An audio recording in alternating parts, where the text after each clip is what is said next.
time in history for us to come together. This is the time.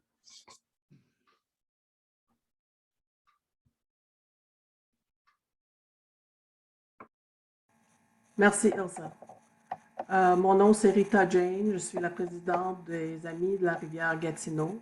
Et au nom des Amis de la rivière Gatineau et la coalition de la pêche pour un New Deal vert, on vous souhaite la bienvenue aux candidats et tous les participants.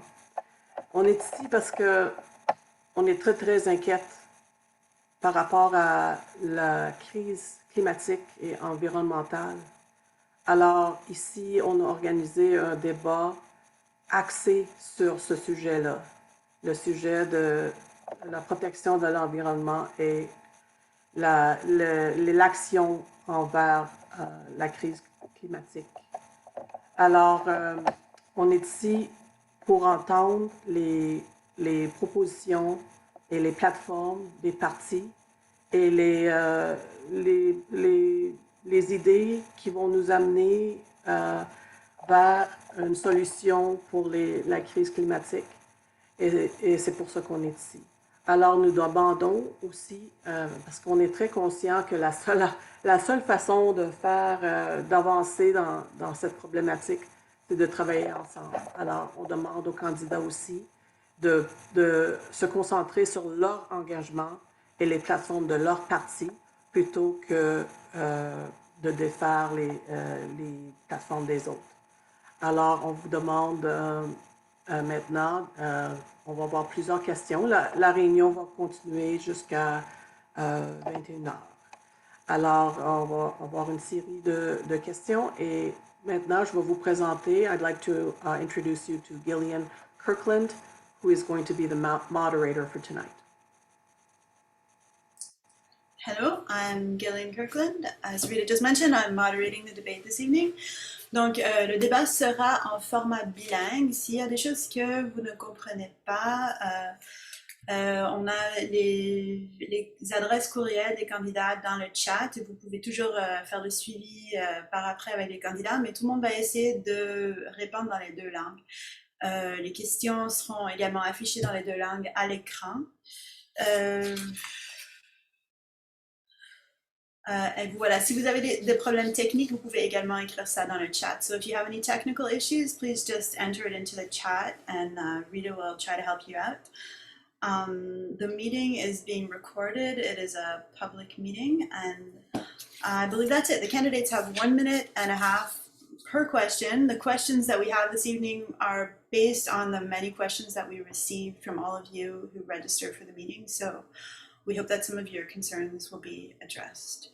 So we'll go now to the first question. And this one, everyone will have a chance to answer each question, but we will start this with Gabriel Desjardins du Bloc québécois. Ce serait à vous la première question. Donc, quel est, selon vous, le plus grand enjeu environnemental de la région de Pontiac et comment proposez-vous de l'aborder? Je pense qu'en fait, un des enjeux les plus importants dans la circonscription de Pontiac, qui a des secteurs assez ruraux quand on peut penser en fait à Maniwaki, puis le Pontiac en tant que tel force en fait vraiment tout le monde à devoir avoir une voiture. Puis en fait, les voitures contribuent avec un pourcentage assez élevé, les voitures à essence, des émissions de gaz à effet de serre en fait du Canada. Donc, je pense que ça serait, comme solution, en fait, par rapport à ça, ça serait de développer un peu le transport en commun, comme un peu Transcolline a fait à Cantley, puis dans la MRC des Collines, puis aussi développer l'industrie automobile électrique, donc développer cette technologie-là. Donc, je pense que ça pourrait être une bonne partie, en fait, un bon geste à faire pour régler cet enjeu-là, ou du moins l'atténuer de beaucoup. Merci beaucoup.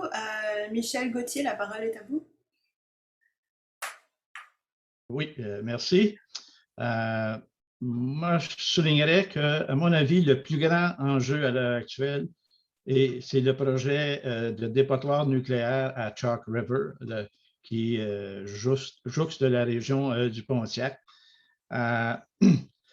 The consortium responsible for that project has identified a hill that drains directly into the Ottawa River as the site for nuclear waste dump. This is a very questionable choice. At this stage, this project has not reached the level of social acceptability and required for this type of initiative to go ahead. And the reason is simple. La démonstration n'a pas été faite que le projet ne pouvait pas être réalisé ailleurs, dans un milieu éloigné des centres urbains et loin des régions qui sont peuplées. Alors, dans le cadre de cette démonstration, le coût de réalisation ne doit pas être le seul facteur pris en considération. Dans les faits, quand on parle de centres d'enfouissement de déchets nucléaires, les questions relatives à la santé et à la sécurité des populations sont les facteurs les plus importants. At this time, I cannot support this initiative, and the people of Pontiac can count on my support in this matter. Merci beaucoup, Michel. Sean, it's your turn to answer this question. Thanks, Gillian. I think we have a real convergence amongst the candidates on Chalk River. It's inadequate, so I'm going to focus on something else. Pontiac's rural areas have been heavily neglected over the past 30 plus years. This is reflected in massive disparities in Pontiac. We host, at the same time, some of the wealthiest communities in Canada, as well as some of the poorest. Donc, le Pontiac est mûr pour une revitalisation rurale propre. Nous savons que les agriculteurs, les forestiers, les Premières Nations et les municipalités doivent être des partenaires clés pour renforcer notre résilience et notre capacité d'adaptation au changement climatique. Donc, ma vision pour le Pontiac est une vision d'opportunité. We can and we must transform our managed forests back into carbon sinks, reward farmers who are nourishing their communities while restoring soil health. We need to be supporting Indigenous-led conservation areas and guardians. We need to be providing municipalities the means to protect green spaces and pursue smart growth and make our communities desirable places to live.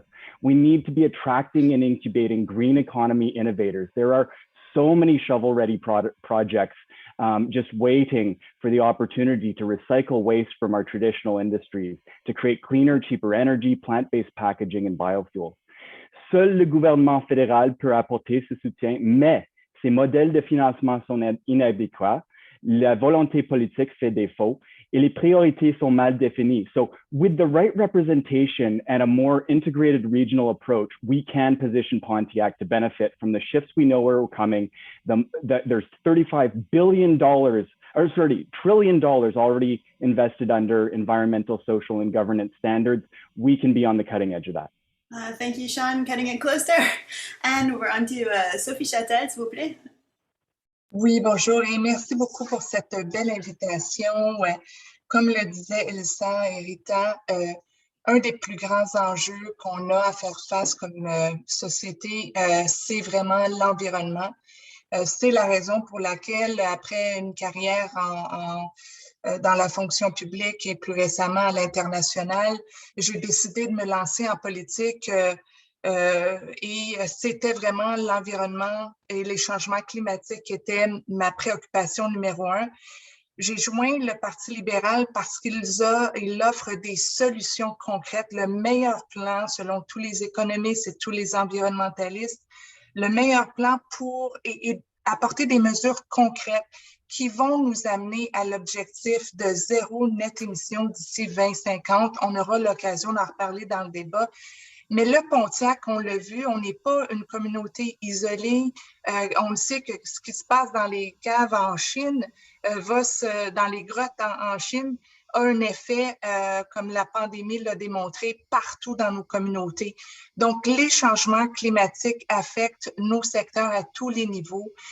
Il faut vraiment s'assurer qu'on est présent et qu'on a une approche environnementale intégrée, qu'on travaille avec le citoyen pour les voitures électriques, le transport en commun, qu'on travaille avec les municipalités pour les projets d'innovation puis de développement durable, sustainable development.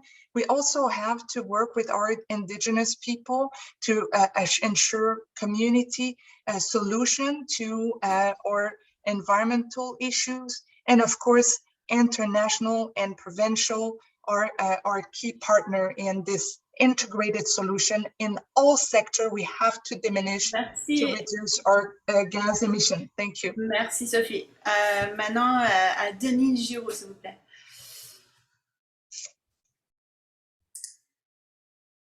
Denise, it's your turn. Yes, can you hear me? Hello?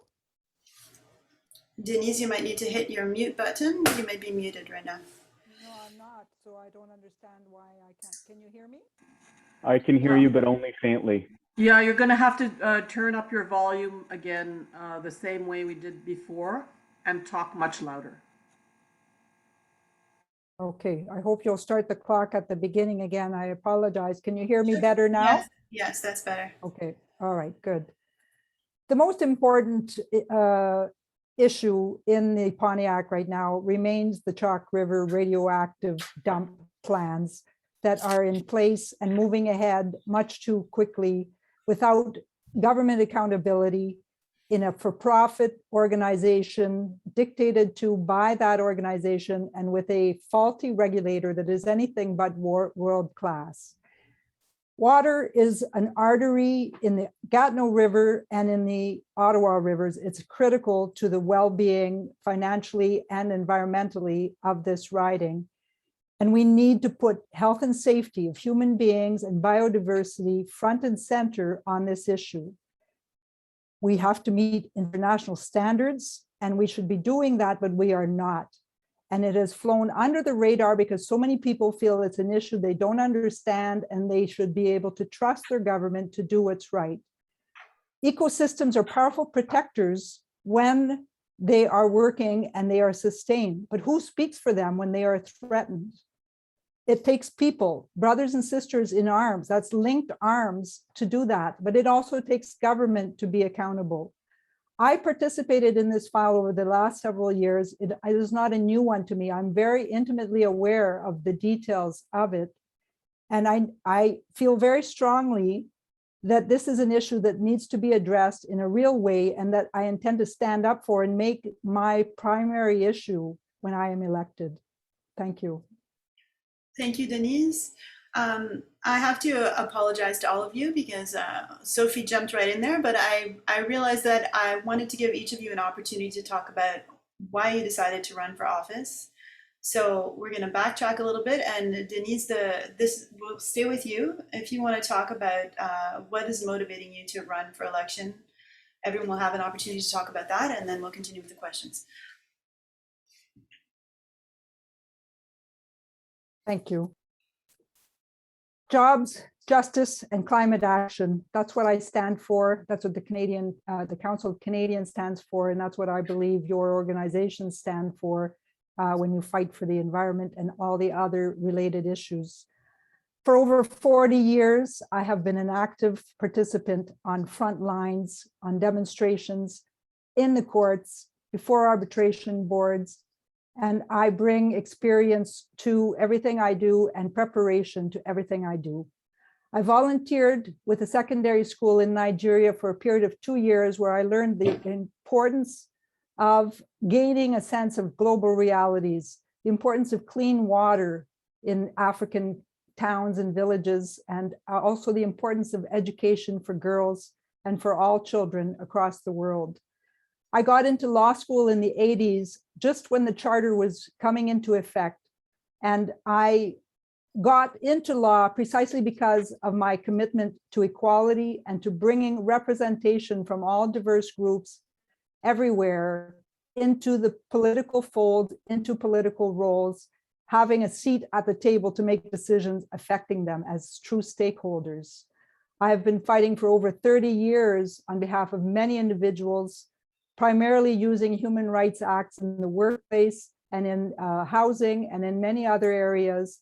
And I am committed to continuing to stand up for people and to obtain for them fair settlement when possible. But when that's not possible, to fighting until right prevails. And that is what I am promising to do. Thank you. Merci beaucoup, Denise. Sophie, on retournera à vous. Donc, si vous avez d'autres choses à dire, ce sera le moment.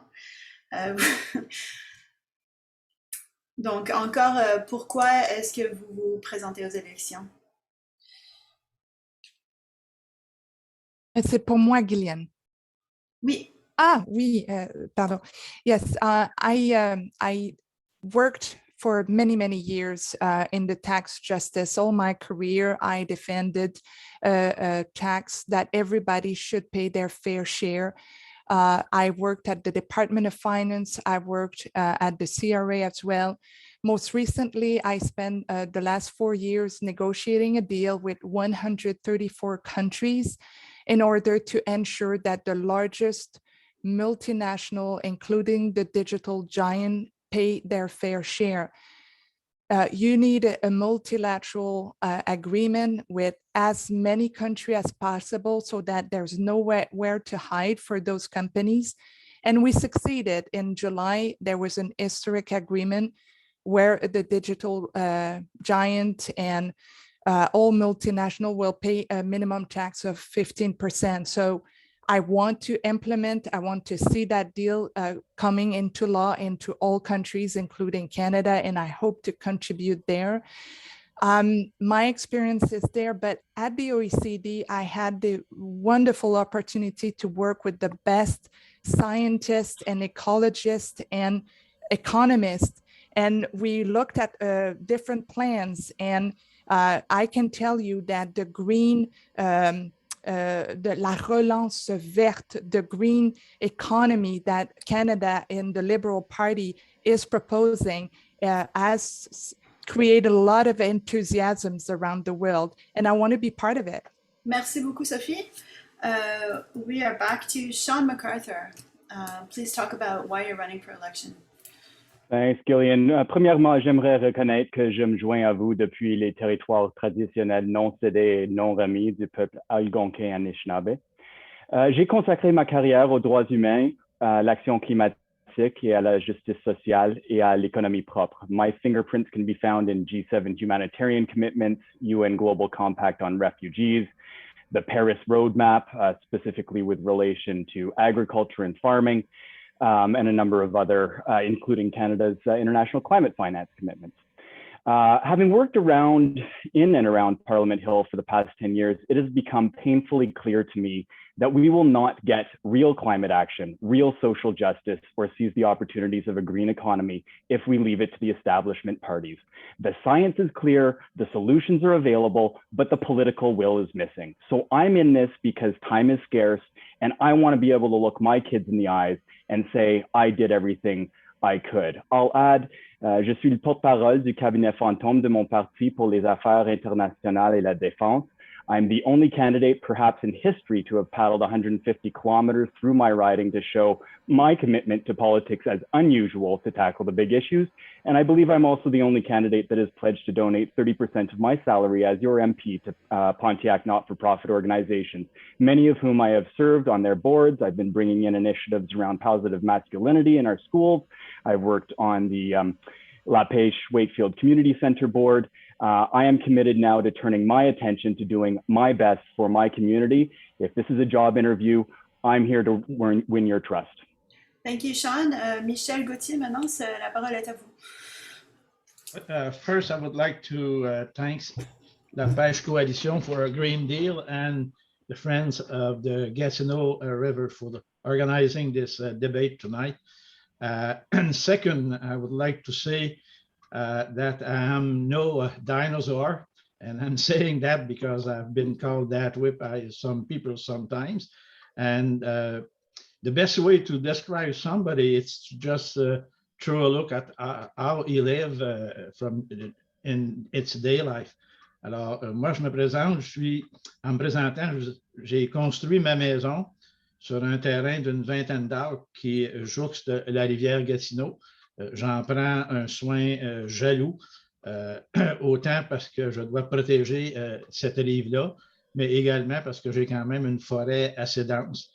Et j'ai eu la chance de visiter dernièrement la forêt bouchée et je me sens très interpellé par ce genre d'initiative-là, également comme des initiatives comme la forêt aux étangs ou encore le projet 100 Acres à Wakefield. Alors, il est certain qu'il y a des divergences d'opinion sur les différentes approches au niveau de l'environnement. Moi, j'estime qu'au niveau conservateur, on a un plan crédible. Je dois avouer que le plan du Parti vert, il est très ambitieux, mais je pense que notre plan aura la qualité de faire en sorte qu'on va atteindre nos objectifs. Et c'est ce qui est le plus important. Alors, Merci. moi, ma présence... Oui? Merci beaucoup, Michel. OK. Merci. Gabriel, est-ce que vous pouvez nous expliquer pourquoi vous vous présentez en politique? Oui, depuis le début de mon secondaire, ce qui m'a poussé à m'impliquer socialement, en fait, à m'impliquer socialement, c'est l'environnement. Je m'impliquais à parler d'environnement, puis de l'urgence climatique, puis des petits gestes que chacun peut faire devant des groupes du primaire. Puis même encore aujourd'hui, quand je côtoie des jeunes, je vois des jeunes de tout âge, je vois l'inquiétude, je vois la préoccupation que les gens ont par rapport à cet enjeu-là. Donc, c'est ce qui me pousse vraiment à me faire en politique. J'ai grandi au centre d'Outaouais, je suis originaire de Cantley. Je milite politiquement depuis 2018, tant au niveau provincial qu'au niveau fédéral. Puis, je crois que l'Outaouais, en fait, pourrait être développé à son plein potentiel encore plus qu'il ne l'est présentement.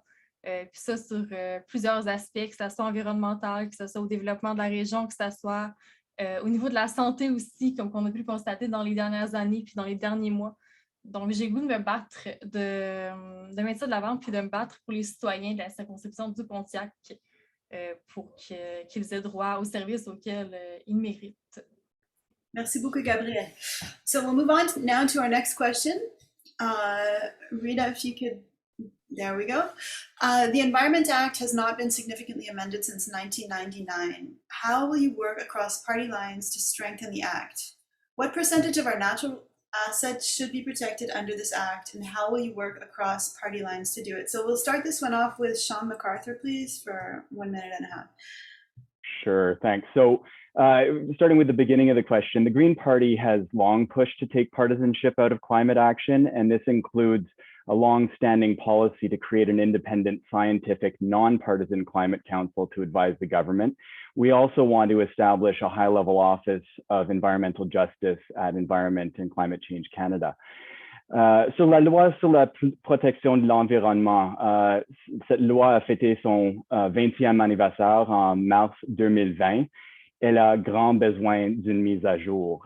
Greens will prioritize legislation to modernize the act, and this is really critical to ensure the right to a healthy environment enforceable by law. This has been recommended by a House of Commons committee in 2017. Un droit codifié à un environnement sain offrirait un plus grand recours aux tribunaux pour soutenir le droit fondamental de chaque personne à respirer de l'air pur, à boire de l'eau propre, à consommer des aliments sains et à accéder à la nature et à connaître les pollutants présents dans l'environnement. At least 155 countries already recognize the right to a healthy environment. It's time that Canada does the same. On protection of ecosystems, on veut protéger un minimum de 30% des eaux douces et des terres d'ici 2030 et 50% d'ici 2050. Et ça en donnant la priorité aux écosystèmes riches en carbone. This includes wetlands and so on. Thank you very much, Sean. I'm sorry, but that's your time for that one. We are on to Michel Gauthier, s'il vous plaît, pour la même question. If a better protection of our environment requires a strengthening of the Canadian Environmental Protection Act, I will be the first to support any effort likely to achieve such an objective. This while respecting provincial jurisdiction and working closely with the Quebec government. Pour ce qui est du pourcentage de production des actifs naturels, il faut garder à l'esprit que la qualité des actifs proposés est tout aussi importante que la quantité. Mon approche est aussi de travailler avec les gens du milieu afin d'établir des priorités régionales et d'ensuite de les défendre et de faire la promotion de ces enjeux au sein d'un gouvernement conservateur. Je n'ai aucun problème avec ce genre d'approche. Il n'y a pas de ligne de parti qui empêche de travailler en équipe.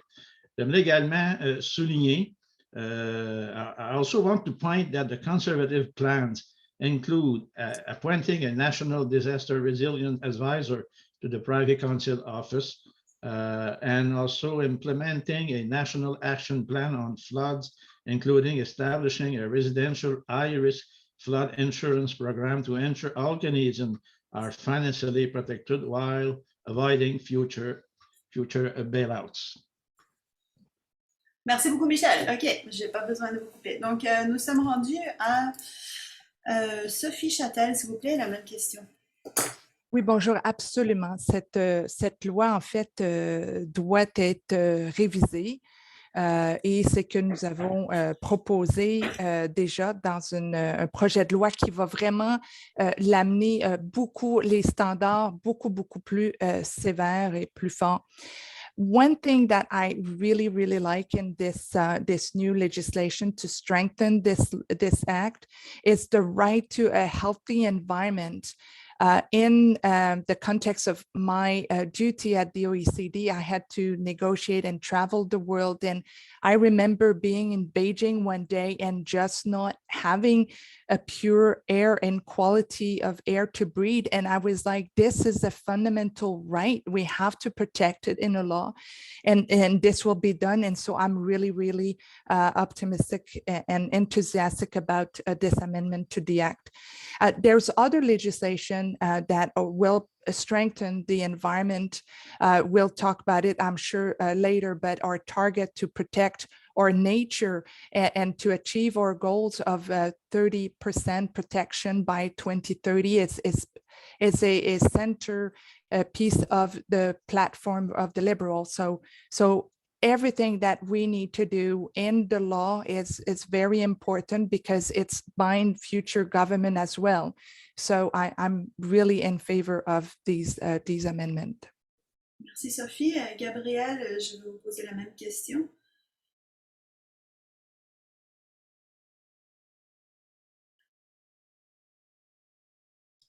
Super. Donc, au Bloc québécois, on propose en fait de rendre la loi sur l'environnement beaucoup plus stricte, beaucoup plus transparente en fait, afin que le gouvernement en place rende des comptes par rapport aux objectifs qui ont été atteints ou pas. De mettre à jour aussi les façons de mesurer les objectifs, de mettre en place des façons de les mesurer, c'est ça. Donc, on propose aussi... on proposait aussi par le projet de loi C-61 d'interdire l'exportation de déchets vers les pays étrangers, donc qui a été refusé lors du dernier Parlement. On propose aussi de mettre en place des consultations publiques avec les communautés provinciales, municipales, puis avec les communautés autochtones aussi. Parce que oui, en effet, c'est un travail qu'on va avoir à faire en équipe. Donc, en dehors des lignes de parti, comme a dit M. Gauthier. Donc, c'est tous ensemble qu'on va pouvoir arriver à se délivrer un peu de cette crise climatique-là, puis de pouvoir s'en sortir. Merci beaucoup, Gabrielle. Et finalement, Denise. Oui, merci. Évidemment, c'est une loi fondamentale au virage essentiel qu'on doit faire pour rencontrer nos cibles environnementale. Mais évidemment aussi, quand on parle de le droit à un environnement sain, il faut inclure tous les produits toxiques. That means chemicals, that means waste, it means oil wells that are abandoned, and it means radioactive waste. And yet the Liberal government has proposed to exempt small modular reactors, which is part of their plan for supposedly clean energy. So clearly, I don't believe that that's in the act now, and it needs to be. We need to put health and safety and biodiversity front and center of all our environmental laws. And we need to make sure that we work across caucus, across parties to bring forward the strongest legislation possible. This is done by bringing in the true scientists and environmentalists who have the solutions, who know where the issues are, and making sure they're participating in it, because no one party has all the solutions or a monopoly on the way things need to be. And involving Native people as stewards of the lands and of our waters is critical to all of that. there's a joint act called the Environmental Assessment Act, which was reviewed in the last couple of years, and it gives exemption and to many big polluters, and its terms were dictated by the oil companies in part. This is not the kind of access to laws that we want. We want people who are non-partisan to participate in that. Thank you. Thank you, Denise. We will go to the next slide now. Et la prochaine question sera pour Sophie Châtel. Quelles mesures sont nécessaires pour s'assurer que les lacs et les rivières sont protégés contre le développement et l'utilisation récréative, et que l'eau potable est gardée publique avec les mises à jour requises des infrastructures hydrauliques? Alors, Sophie, la parole est à vous. Oui, un des grands items de la plateforme libérale, c'est vraiment la protection de la nature. On a déjà eu des investissements importants de plusieurs milliards de dollars, autant en 2018 que dans le budget plus récemment. Ces investissements-là sont fondamentaux. Ici, dans la région du Pontiac, on est vraiment choyé en termes de lacs et de rivières, mais il faut vraiment les protéger. Alors, ces investissements-là vont servir à la protection des berges, par exemple, des rivières. Dans les lacs, on a beaucoup de problèmes identifiés, par exemple, la myriophylle, mais la dermatite des baigneurs aussi. Les berges aussi qui ont été des fois détruites. Alors, avec les programmes de reforestation, de reboisement, c'est des investissements qui vont être absolument fondamentaux à faire. Évidemment, travailler, comme je l'ai dit au tout début, avec nos partenaires, autant au niveau des organisations des citoyens qui sont autour des lacs, mais des municipalités, du gouvernement provincial. Ensemble, il faut une approche intégrée pour mettre ensemble ces belles initiatives-là qu'on a prévues et vraiment nettoyer nos rivières, nos lacs et s'assurer que notre trésor, en fait, de l'or bleu qu'on appelle maintenant, soit protégé pour les générations futures. Merci beaucoup, Sophie. Gabrielle, la parole est à vous. La même question, s'il vous plaît. Donc, ça passe sans aucun doute, comme Mme Châtel a dit, par la consultation publique des organismes, des communautés aussi. Puis, ça passe aussi par donner les ressources, en fait, aux gouvernements provinciaux qui ont, en fait, la compétence de s'occuper de ce qui est de la gestion de l'eau, des bassins versants, la gestion des rivières aussi. Ça va passer également par les nettoyages de ces rivières-là qui sont polluées, par la réglementation de certaines activités qui pourraient les polluer davantage, comme par exemple justement la gestion des déchets de Chalk River qui a été mentionné un peu plus tôt, qui est sans aucun doute des activités les plus néfastes pour les cours d'eau, surtout dans notre circonscription à nous. Des autres activités de plaisance un peu comme ça peut être des activités de plaisance comme les bateaux, et etc. On en a plein qui peuvent nous venir en tête. Ça passe surtout par là. Puis la réglementation aussi des déversements qui peuvent se faire dans les rivières par certaines industries et autres activités connexes. Merci, Gabrielle. Denise, could you address the same question, please? Oui, absolument. Le NPD avait déjà proposé un projet de loi pour créer une stratégie nationale pour les eaux douces. C'est Lindsay Matheson, notre députée, qui l'a soulevé. Ça n'a pas été passé, malgré nos meilleurs efforts.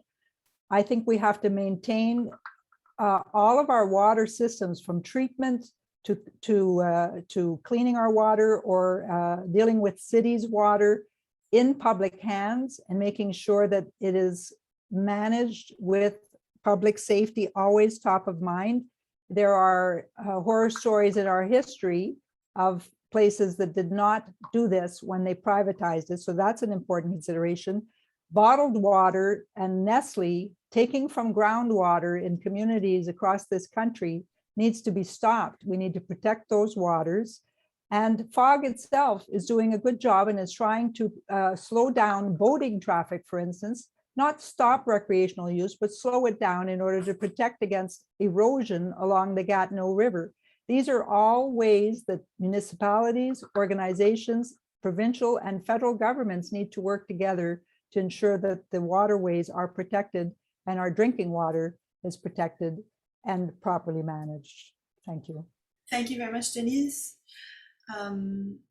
We're now on to Sean McCarthy, please. Thanks, Gillian.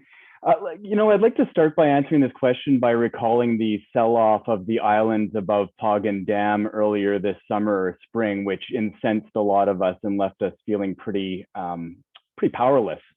We know that adaptation happens locally, and this brings me back to my point around needing to decentralize or devolve the power to municipalities, giving them the tools and resources to shift the incentive from more development towards smart development. Moving on, Greens support a federal water policy that opposes large-scale exports, of our fresh water. We also think we need to go further by developing a national water strategy to ensure safe drinking water for all, and amending the Food and Drugs Act. This is really important to protect the fundamental right to clean, fresh water for all.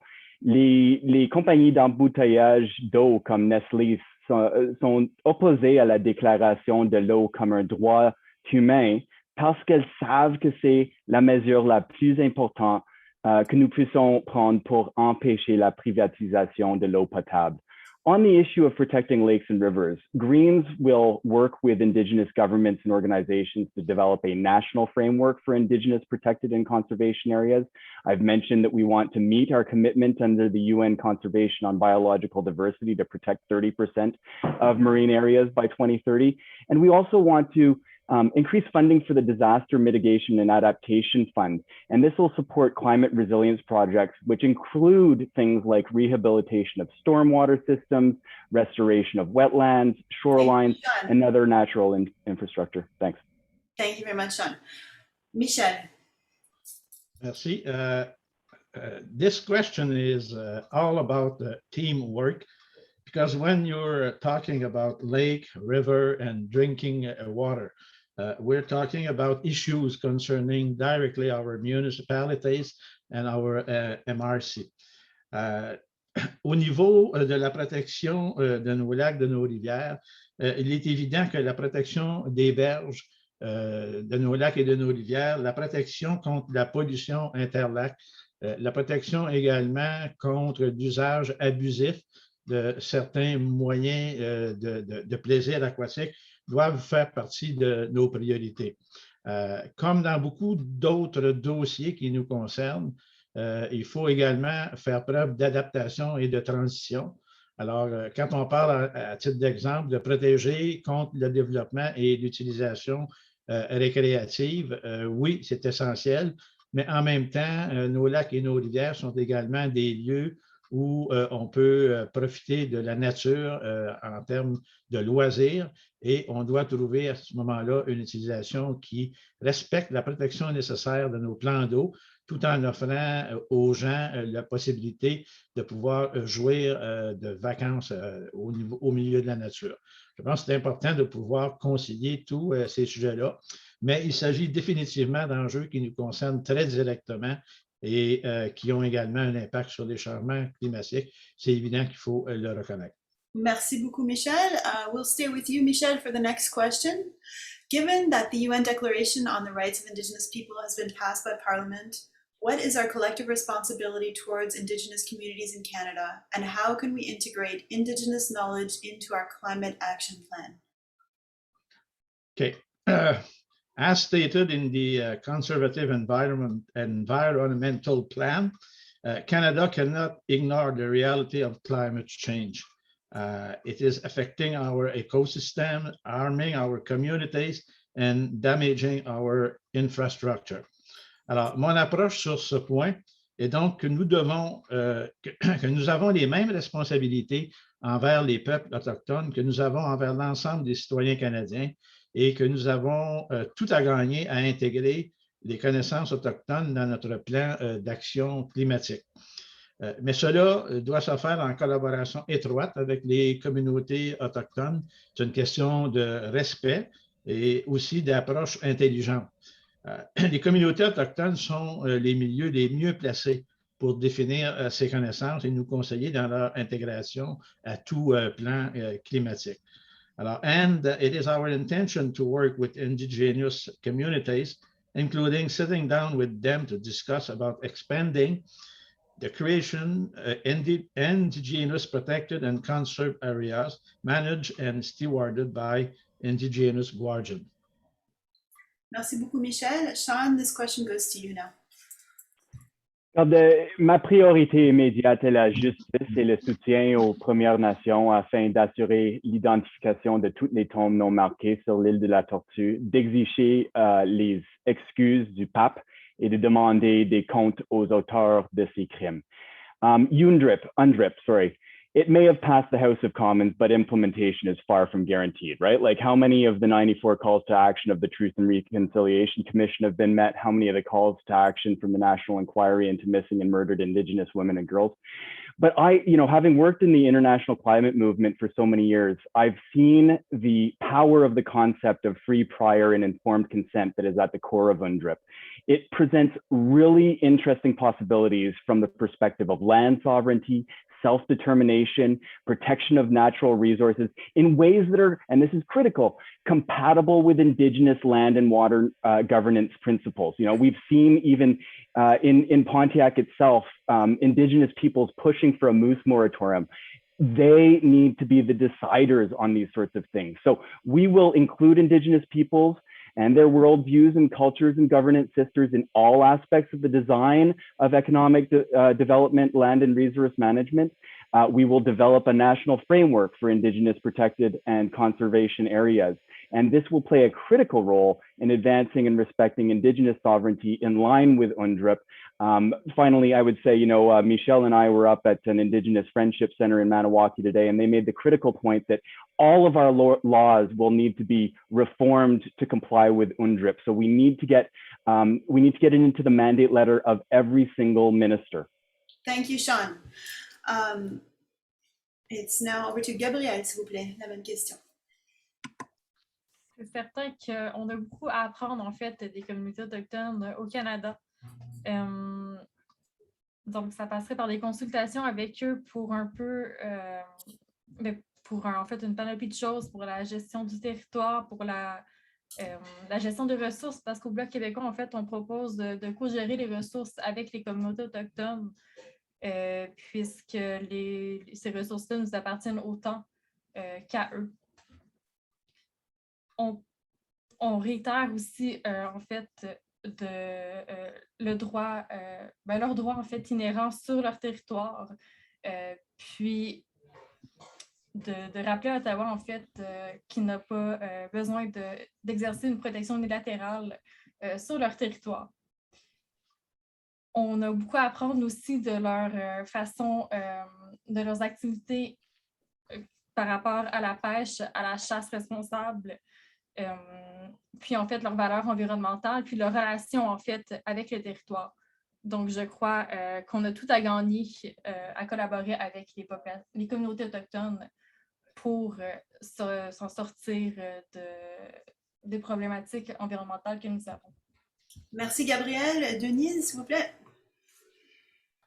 Oui, merci. Il n'y a aucune réconciliation avec les peuples autochtones sans qu'on passe par la justice. Ça, c'est fondamental. Respect, protection of the land and future generations and their ability to survive and thrive. These are fundamental values to Aboriginal people, and they're fundamental values for me and my party. $600 million is being spent on this unnecessary election, and I ask you, how many water advisories could be lifted and water issues resolved on reserves if we spent that much money in a hurry, as we should be? We can make that a priority. We need to settle land claims that have been going on for years. We need to end the court challenges that both Harper and Trudeau's governments have spent $100 million each in order to fight the right of Aboriginal children to the same services as our children get in health services and education services and social services. These are not accidents. These are deliberate decisions And we will recognize the United Nations Declaration of the People's Right to Self-Determination. And we will also, more locally, get ahead with the radon study that is going on at Kitigan-Zibi and resolve the issue of undrinkable water right here in our own neighbor's backyard. Thank you, I Denise. also wanted to just point out, if I have a second left. I'm sorry, you're going to have to get to that on your next question. Okay, thank you. We're over to Sophie now, s'il vous plaît.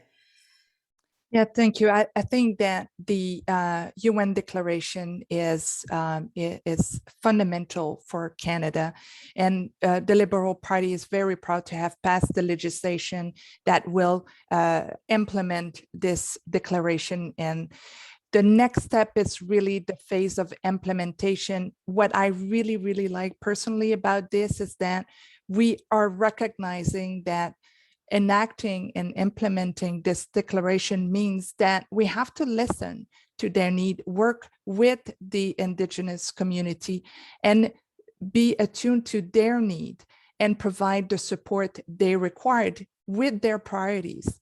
I was privileged to meet the chief White Duck in Kitigan-Zibi. He confirmed that he liked the way we work collaboratively in Pontiac, and I committed to continue this collaboration with him.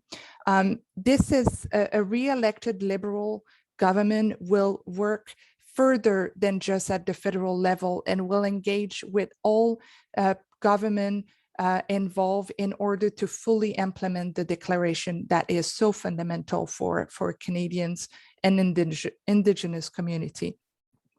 But when we talk about preserving nature, we have recognized a long time ago, but it's even more present in our platform, that the Indigenous community were really the steward of our land for centuries.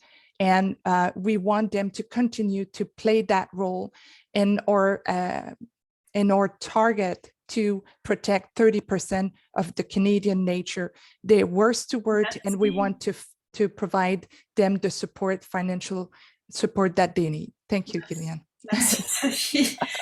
It's hard to cut all of you off, but it's the only way we're going to get through this.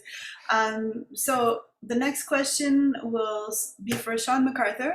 We're going to go to the next slide. Donc, la pandémie de la COVID a démontré de quelle mobilisation nous sommes capables face à une urgence mondiale.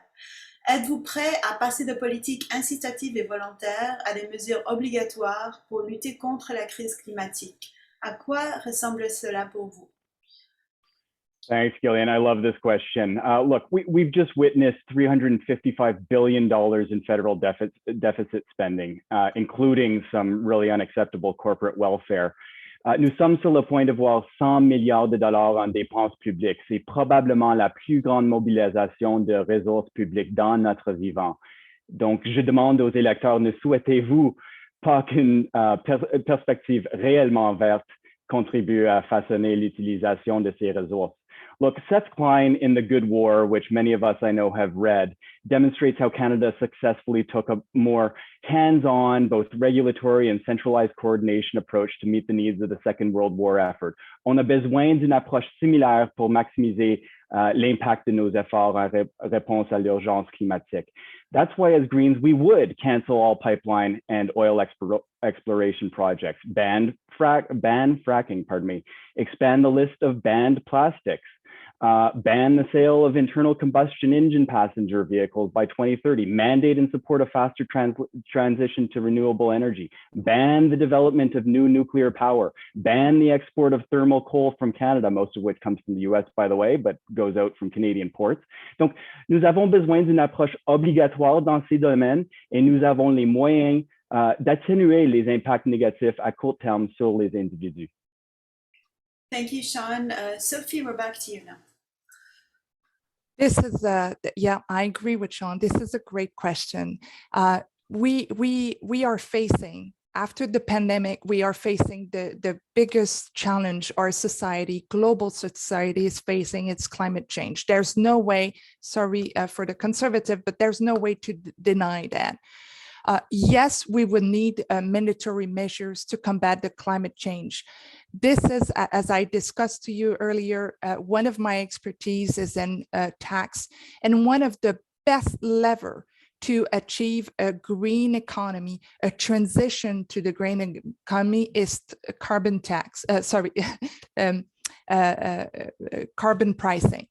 So the carbon pricing will really, we have big targets for the pricing of gas emission. We are heading towards $150 a ton per dollar per ton of emission. And that is an ambitious goal, but that will help at all sector of the economy make the move to a greener economy. So through regulation and carbon pricing, we will be able to achieve that. But we are in a transition. And while we transition, that polluting will be more and more pricing, we have to also support the transition by investing in all levels of government and citizen by, for example, providing subsidies to buy electric cars and for agriculture to move into greener agriculture, etc. Thank you, Sophie. Michel, la parole est à vous. Merci. Education and awareness have always been the most effective means of advancing our society. Given the urgency of the emergency of the situation, the imposition of mandatory measures cannot be ignored either. However, in such a case, it must be ensured that such measures will not result in unbearable constraint for Canadian citizens. Let me give you an example. The Quebec government has announced a major measure concerning the sale of gasoline-powered vehicles, namely a ban as of 2035. If they had wanted to do it in 2022, it would have been unenforceable, but in this case, the time frame will allow manufacturers to adapt to new rules. Au niveau des politiques incitatives et volontaires, je crois que nous avons encore du chemin à faire, ne serait-ce que de mieux reconnaître la contribution du milieu. Je pense entre autres ici à des programmes de soutien pour des projets communautaires comme la forêt bouchée à Gatineau, la forêt aux étangs à Chelsea ou encore le projet 100 Acres à Wakefield. Je ferai remarquer que dans le cas de ces projets-là, il n'y a pas eu de soutien financier de la part du fédéral, ni à ce que je sache du provincial non plus. Mais je pense que ce sont des façons d'aborder la crise climatique en mettant avec nous toute l'initiative que peuvent démontrer les groupes communautaires dans nos municipalités. Donc, moi, j'ai été réellement... Merci, Michel, c'est le temps. Denise, la parole est à vous. The first thing to do is to end subsidies to our oil sector. There are $18 billion a year yet only invested in them, and yet only $15 billion committed at this time to climate change. There's something wrong with that picture. If we don't face this war seriously, what we see in the way of chaos at the Kabul airport in the last several weeks is where we're headed if we don't do enough, if we do too little and act too late. So we can't pollute more in order to fund climate change, but we can redirect those subsidies to clean energies. Geothermal, for instance, could help provide heating and energy to northern communities. It's much cleaner. We have the technology now, and it's much less toxic than nuclear, which is what the Liberal government was proposing. So that's where we would go. We would create a Bureau of Accountability to make sure that all projects have targets and meet their targets, and a climate bank fully funded in order to support local and national projects. We would incentivize cradle to grave responsibility for all production in order to ensure that plastics and waste don't become our problem, the public dollars or the abandoned oil wells, that if you're going to produce something, you must be responsible for it from beginning to end. Merci, so there are all Denise. sorts of ways with courage to make these changes. Thank you, Denise. Gabrielle, s'il vous plaît. Je crois qu'il y a des mesures qui passe à plusieurs niveaux, qu'il va falloir mettre beaucoup d'efforts. Puis beaucoup de financement aussi à mettre pour de la recherche, pour l'électrification des transports, pour l'énergie éolienne, pour tout ce qui est énergie renouvelable, en fait. Ça passe aussi par des mesures incitatives pour, par exemple, le retour de mesures incitatives, en fait, pour les constructions vertes, pour des rénovations vertes, en fait.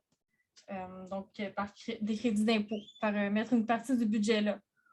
On parle aussi de mettre fin au financement de l'industrie pétrolière parce qu'il y a beaucoup trop de milliards de dollars qui sont partis au courant des dernières années dans cette industrie-là, puis de la rediriger justement vers l'énergie renouvelable, la recherche, le développement aussi de tout ce qui est énergie verte. Ça passe aussi par le développement du transport en commun, comme j'ai parlé un peu plus tôt, pour les secteurs un peu plus ruraux, par l'électrification de ce transport en commun-là, par l'atteinte des cibles environnementales que le gouvernement met en place, puis des comptes à rendre par rapport à ces cibles-là. Donc, je crois qu'on est rendu là. C'est sûr qu'on est encore en période de transition, mais le train avance, comme on pourrait dire, pour ce qui est de l'urgence climatique. Je pense que c'est le temps d'accélérer un peu le processus. Merci beaucoup, Gabrielle. We'll move on to the next question. Canada spent $18 billion on financial support for the fossil fuel industry last year, despite our commitment to move the country to a post-carbon economy. If elected, will you be urging your party to end these subsidies and cancel oil and gas pipeline expansions? We'll start with you, Sophie. Absolutely, and the commitment is already there, and it's just an international agreement, actually, that all countries have to see to stop the subsidies, and our is even 2 years earlier than the global agreement. It's by 2023, so absolutely. Oui, Gabrielle parlait tout à l'heure de train.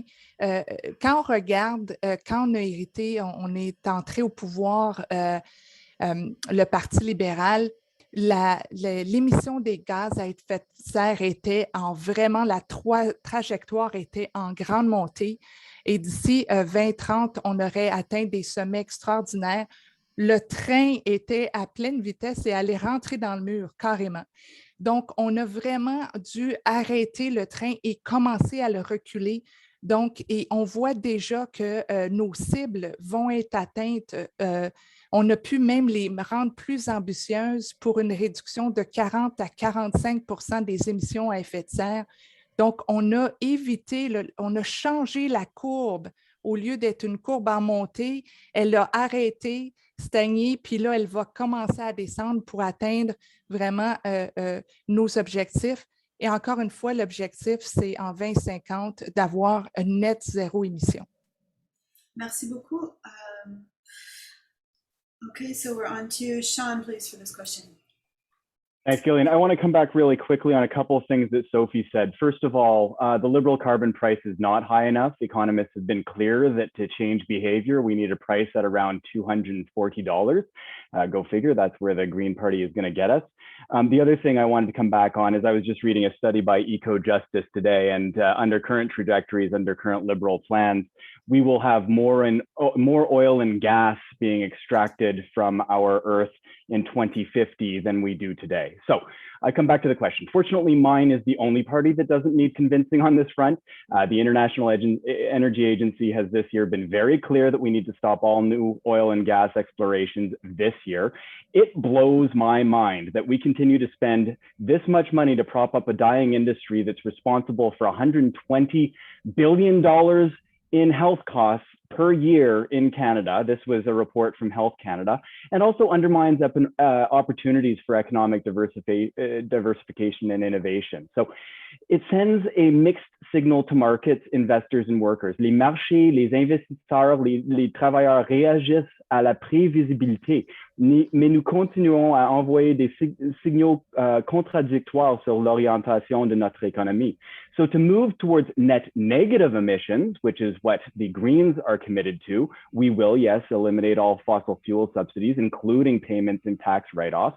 We will require federal public investment funds, including the Canada Pension Plan Investment Board, to divest from fossil fuels.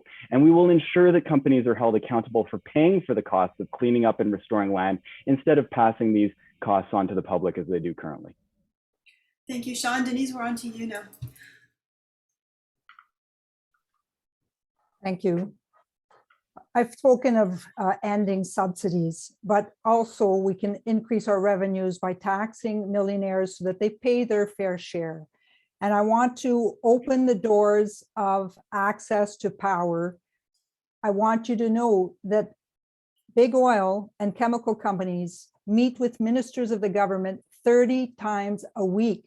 I know Aboriginal groups and environmental groups don't get anything like that kind of access to power.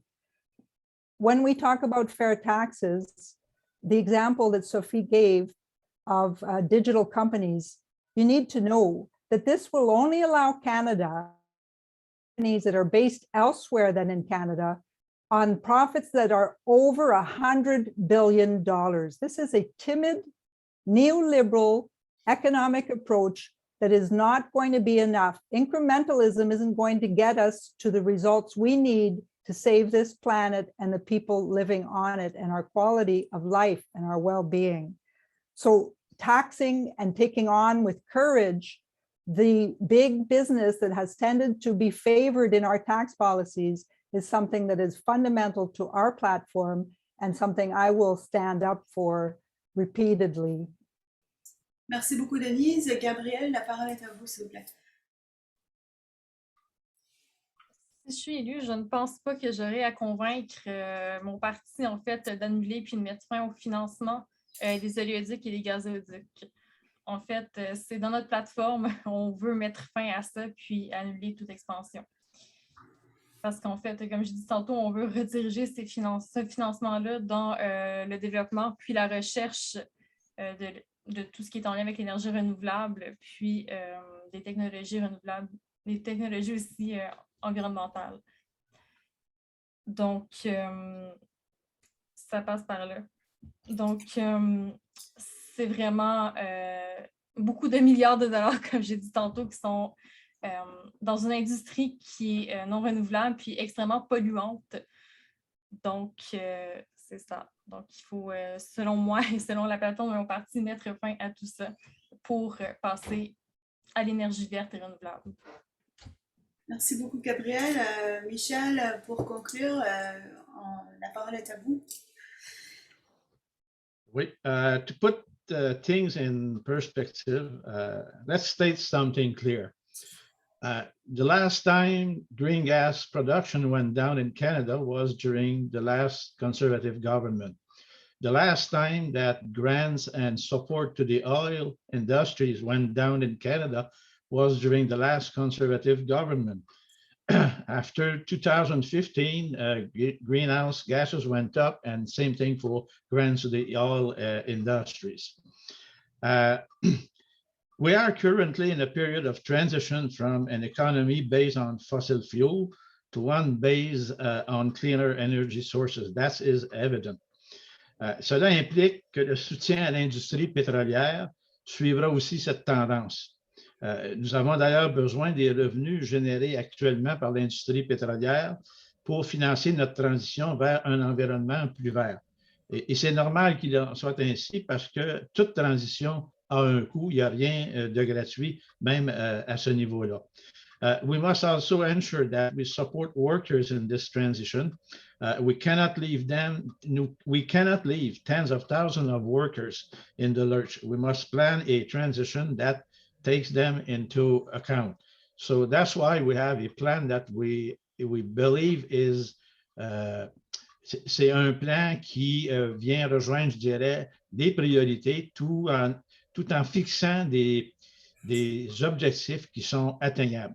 Je conviens que le plan du Parti vert est un plan ambitieux, mais à 60% de réduction de gaz à effet de serre, j'ai comme l'impression que c'est un objectif inatteignable et peut-être même un peu utopique. Il est préférable d'être sûr. Merci, c'est le temps. Merci beaucoup. I'd just like to ask a question regarding this that I've always wondered about personally. We're making pretty good time here, and we're more than halfway through the questions. Does anyone know why these subsidies existed in the first place? Why are we subsidizing the oil and gas industry in this country? If I may just, they're historic, but in your 18 billion, there's also when it subsidies to make sure that those, the empty oil, rigs or the contamination. So there's a lot of the subsidies that are there to transform abandoned wells in order to make it more environmental. So I know there's subsidies that are harmful for the environment, and those are that increase the production of oil and gas. Those are bad, but we have to make sure that we don't cut those subsidies that are for making, je vais le dire en français vu que c'est bilingue, là, mais pour vraiment nettoyer les puits qui ont été abandonnés pour la décontamination. Donc, ça, c'est un point qui n'est pas sorti dans les débats, mais qui est important de garder ces subventions-là. OK, donc ce que j'ai compris de votre réponse, c'est que c'est historique. Oui, Denise, vous voulez répondre à la question aussi? Oui, j'aimerais prendre l'opportunité aussi parce que c'est bien beau d'expliquer que c'est pour nettoyer plus tard, mais pourquoi ces compagnies-là n'ont pas été responsabilisées à les nettoyer eux-mêmes? These are companies that made billions of profit, that paid little in taxes through time, and yet received money and used much of it to pay their own shareholders and abandoned those wells. And now public monies are being used in theory to support that. The other aspect that's really important is that the Liberals have hung their hats on the idea that oil companies now need help to produce carbon capture technology or other things. They hang their entire hat on the idea that technology will save us. Technology will help, but we can't expect that to solve the problem. We have to reduce our consumption. We have to cut our emissions through active ending of fossil fuel reliance. Okay, thank you, Denise. Before we get into a full-fledged debate, I think we'll keep on with the questions. I was just curious about that because I've always wondered why we're subsidizing that industry in particular. Donc, la prochaine question. Can I chime in quickly on that, Gillian? Sure, if you can be fast. Yeah. Look, I mean, it's akin to the nuclear industry, right? We, over the last 40 years, have pumped, it's much less than the oil and gas industry, but $17 billion into that industry. And what does that allow those industries to do? To create massive effective lobbies like the Canadian Association of Petroleum Producers, CAP. And they argue that in order to get projects off the ground, they need, royalty holidays and this sort of thing. But as has been raised by my honorable counterpart, Denise, this is complete nonsense. They are essentially getting a free ride to undertake extractive practices and leave the negative externalities for the public to clean up. So, I mean, this is the paradigm that we're in, and the establishment parties are, have been relying on the speaking points from CAP and others for so many years. And this is why we really need to change that balance in the House of Commons, because there are a couple of parties represented here that are actually there to, support people and planet. Okay, thank you all for answering that question. Est-ce que Michel ou Gabriel, vous avez quelque chose à dire là-dessus, dans l'intérêt de la démocratie? Sinon, on va continuer avec des questions. Oui. Oui. Alors, what I want to mention is that Canada's farmers not only feed our cities, they also provide good food for the world.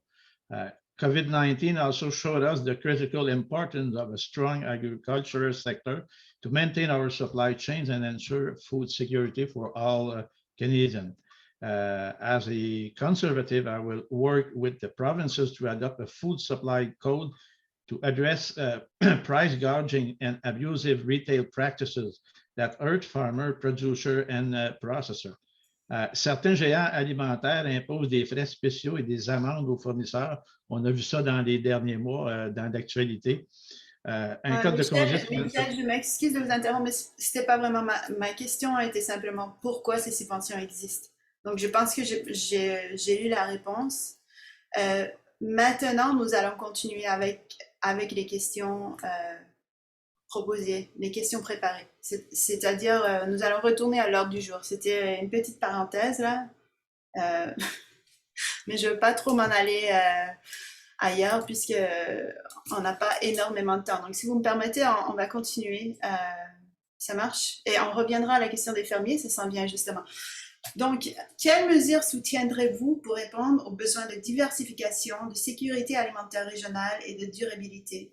Quel type de soutien fourniriez-vous aux agriculteurs qui recherchent des solutions climatiques pour améliorer la résilience des sols, notamment l'utilisation de pesticides et la réduction des émissions? Et je m'excuse, Michel, je pense que vous étiez justement en train de répondre à cette question-là. Donc, on va vous redonner la parole et là, vous pourrez répondre comme il faut. Là. Alors, je vais tout simplement continuer ce que j'avais débuté.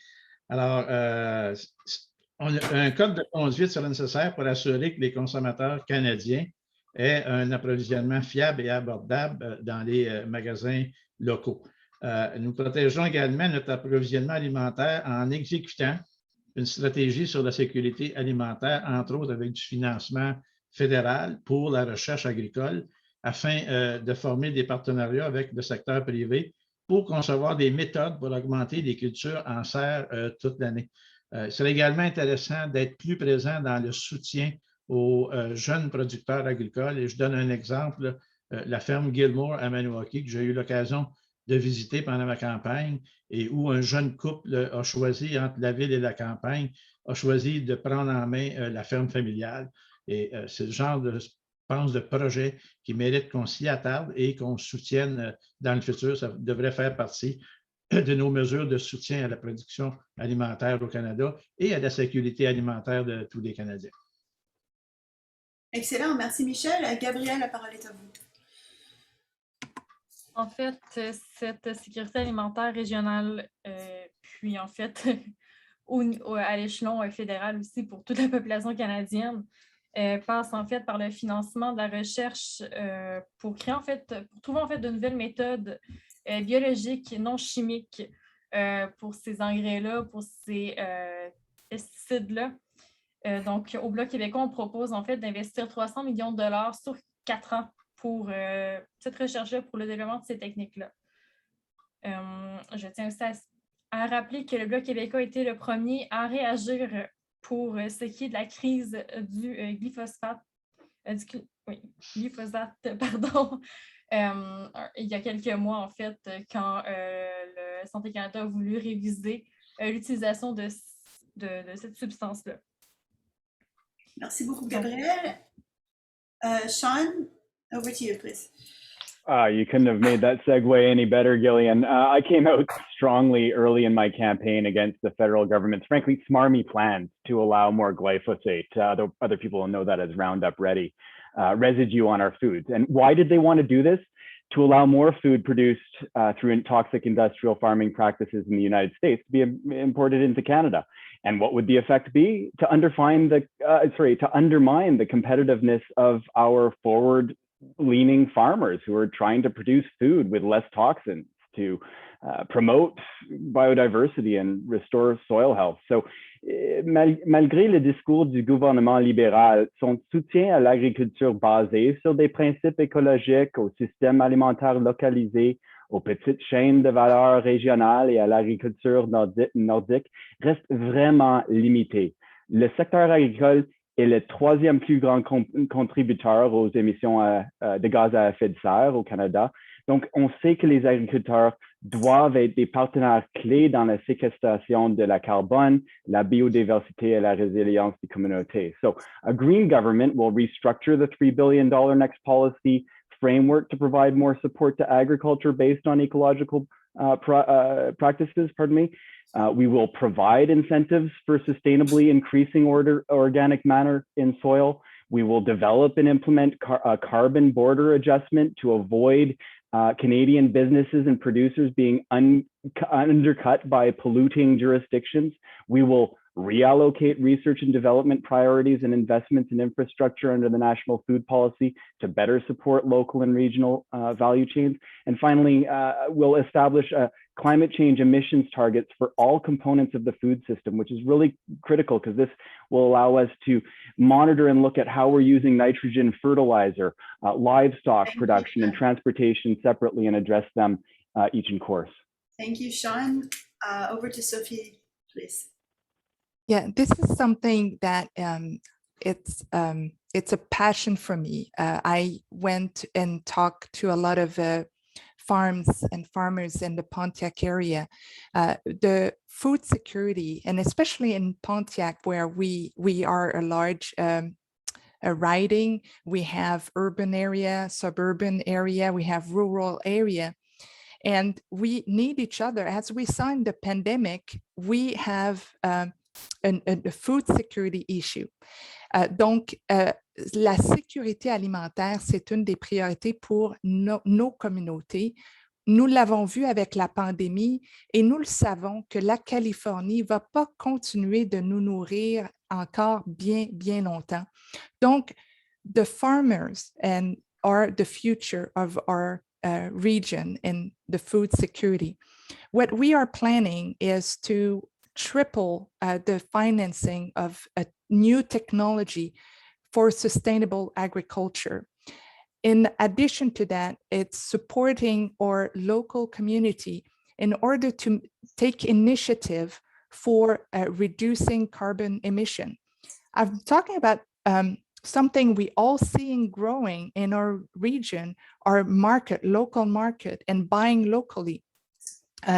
So talking with a lot of producer, a lot of people in the market, there's a real growing field, a real potential for taking the climate change and the environmental goal and turning them into opportunities for our community, both the consumer in the urban area and the producer in the rural area. Merci beaucoup. Denise, la parole est à vous, s'il vous plaît. Clearly, the first thing to protecting our farmers and lands is preventing fires and floods of the kind we've seen this summer, the floods we saw in our own riding a couple of years ago, and recognizing that without that, we're going to lose those lands, we're going to see erosion of our shores, and farmers will not be able to make a living. There are 50,000 foreign workers ready and waiting to work in Quebec here who have received their certificate of selection, and yet the federal government called an election instead of following through with the next step, which was to give them their permits to work. Shortage of workers is a part of the problem for our farmers as well. Now I want to talk briefly about glyphosate. My grandfather was a dairy farmer, and Chris Judd out in the Pontiac is a dairy farmer. And he wrote about how when chemicals first were created and used in farming, it seemed like a miracle. It was going to increase production. Instead, it's killing bees, it's destroying our lands, and it's polluting our waters. And they now know differently, and they want to correct that. They are the experts in husbanding their lands and in protecting them. Let's get them to the tables instead of Bayer and Monsanto. And beware, because a recent article gave me chills about how the public service is being penetrated by defenders of these chemical companies. And that is exactly why our own public health and pesticide agencies are poised to bring glyphosate up to triple the levels when we know it causes cancer and kills our biodiversity. Thank you very much, Denise. We'll now go into our next question with Sean. How would you address affordable housing and real estate development through a climate lens? Sean, we'll start with you. Yeah, thanks. So, I mean, I think we're all, amply aware that there's an affordable housing and homelessness crisis in Canada. Même avant la pandémie, 1,6 million de Canadiens vivaient dans les logements inadaptés, insuffisants, inabordables. On estime que 2,4 millions de ménages avaient des besoins en matière de logement en 2020. So every night, 35,000 Canadians are homeless. So Greens want to reinvest in affordable, nonprofit, and cooperative and supportive housing. It's important that we build a stock that is non-market. Right now, in our petrol state, there's two productive places to put your money if you want it to grow, if you've got extra money kicking around. It's the housing market and the petrol industry. And this is why we see such inflationary pressures there. We want to refocus the core mandate of the Canada Mortgage and Housing Corporation towards supporting the development of affordable non-market housing, as opposed to what's currently the case, which is prioritizing supporting Canadian lenders to de-risk investment in housing ownership. Again, our tools right now as they exist, our institutions are driving these inflationary pressures. We also want to support the greening and densification of our built environment. That includes creating and implementing a national green retrofit system. Right now, under current plans, it's going to take us something like 120 years to get there. We don't have that time. We need to move now. We need a program that's about more than employing a bunch of energy efficiency assessors and then leaving people with the bill as if they've got the funds to make these retrofits. We want to change the National Building Code. Sean, thank you. I'm sorry, we'll have to move on to the next person, who is Gabrielle. S'il vous plaît, la parole est à vous. En fait, le logement, je crois qu'il y a plusieurs façons de développer l'immobilier dans une optique climatique. Je crois qu'on peut penser à plusieurs logements qui sont abandonnés ou qui sont dans un état piètre, qui pourraient trouver une seconde vocation, qu'on pourrait rénover pour créer des logements justement sociaux puis abordables, leur donner une deuxième vie. Je crois que ça passe par là, au lieu de construire de nouveaux logements sur des terres en fait qui ne sont pas propices à ces logements-là, puis qui pourraient détruire une partie forestière ou une partie environnementale qu'on pourrait conserver à la place. Donc, je pense que ça ferait une partie de la solution.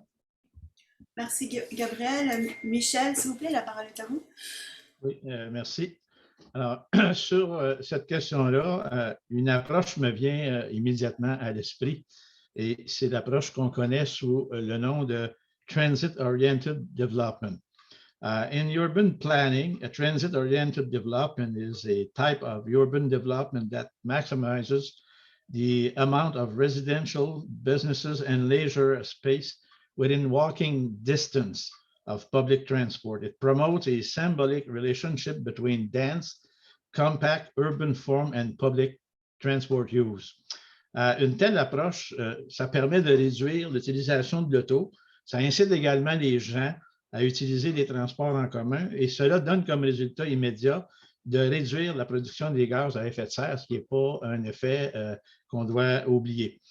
Cette approche permet aussi de desservir davantage de population tout en réduisant les coûts des services municipaux pour les améliorations locales. Finalement, cette concentration autour des moyens de transport permet aussi de planifier plus facilement la construction de logements abordables et de faire en sorte qu'une famille pourrait ne pas avoir besoin d'une automobile pour ses déplacements quotidiens, ce qui est une économie énorme. Of course, this is not a unique approach, and transit-oriented development can hardly be applied to rural and or semi-urban municipalities like Chelsea, Kentley, or Wakefield. On the other hand, it must be recognized that development in these municipalities leaves a large place to nature, the best carbon capture tool we have. Merci Michel, ça fait 1 minute et 30. Qui est la prochaine? Donc, c'est Sophie ensuite, s'il vous plaît. Merci, Gillian. Oui, the Liberal government has put in place a strategy national for affordable housing, and that was investment of over $7 billion. So, but just looking at it from a climate change perspective, we are investing a lot of money in order to help the Canadian to have really ecologic houses. There's also the public transportation financing in order to connect our community and avoid the transportation between to the reliance on car. Another big investment that we've done is all buildings will need by 2020 to be carbon neutral. Our individual houses will need to be improved in order to be energetic, but also the buildings. And so that is a commitment.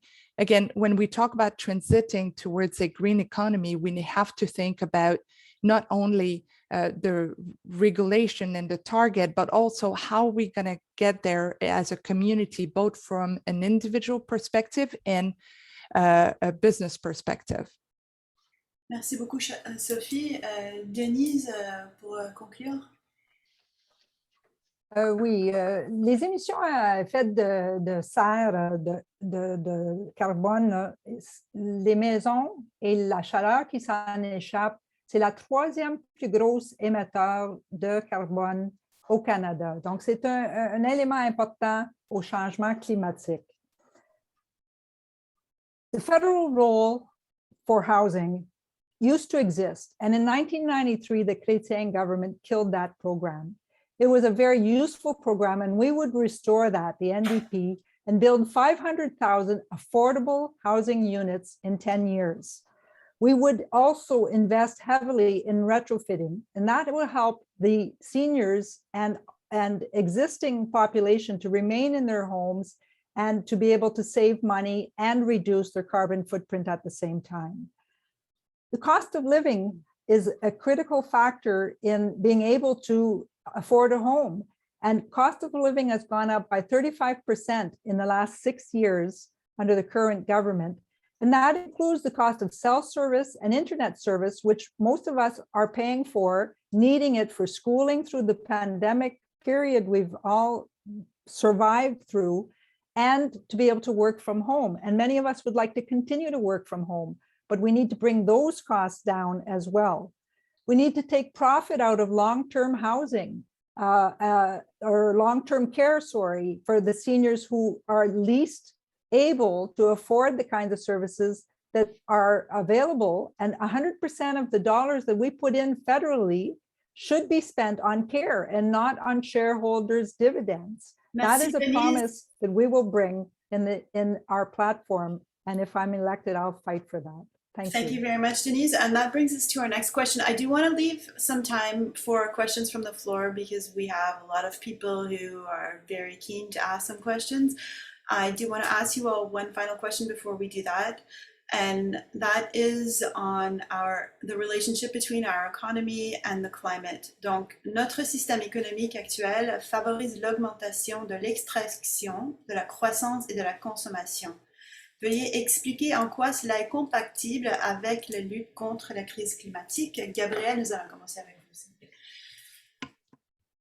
Je pense qu'en fait, il y a une réflexion à avoir sur le type de société qu'on veut être par rapport à justement ce système économique-là qui nous habite de consommation, de surconsommation parfois même. Je pense que c'est bien d'encourager, donner les ressources nécessaires aux projets, par exemple aux épiceries zéro déchet, à ce mode, aussi zéro déchet, donc à l'interdiction en fait du plastique à usage unique qui s'accumule, en fait, qui est un déchet qui s'accumule beaucoup puis qu'on exploite en milliers de tonnes dans des pays étrangers. Donc, je pense qu'en fait, c'est une réflexion à avoir, ce système de consommation, de surconsommation-là, qui prend de notre économie. Merci beaucoup. Gabrielle, Michel, s'il vous plaît. Oui, moi, I would rather respond this question by asking how we can reconcile our current practices with the need to combat climate change, and this with an eye open to the need to a firm commitment to an essential transition period. Il serait utopique de penser que nous pouvons transformer toute la société et nos systèmes économiques du jour au lendemain. C'est pourquoi j'estime qu'ici, les mots transition et nouveau développement technologiques sont importants. La technologie, les recherches scientifiques seront toujours des partenaires de premier plan. Le passé nous l'a démontré. Des partenaires importants dans nos efforts pour parvenir à redéfinir la société de demain, une société qui nous permettra de stopper et de renverser les tendances climatiques négatives que nous connaissons actuellement. Merci Michel. Denis, s'il vous plaît. Oui, notre histoire en tant que colonie de la France et de l'Angleterre, c'était des hewers of wood, drawers of water. C'est résistant au Canada. On veut toujours envoyer notre huile en Alberta. Il y en a qui veulent l'envoyer pour être raffinée ailleurs. Il faut que ça cesse. We need to stop this extraction, production, and waste cycle and develop value-added products from what we have, and obviously kill the fossil fuel industry, let it die out, move fast towards renewable energies. We have the technologies, it's the political will that has lacked. I spoke of cradle to grave responsibility for products. That needs to be made a part of our corporate laws. Why is it that corporations are allowed to make one single purpose, their only purpose, profit? Environmental and social responsibility need to be built into our corporations acts in order for them to become responsible citizens and to give back to the communities that they take from.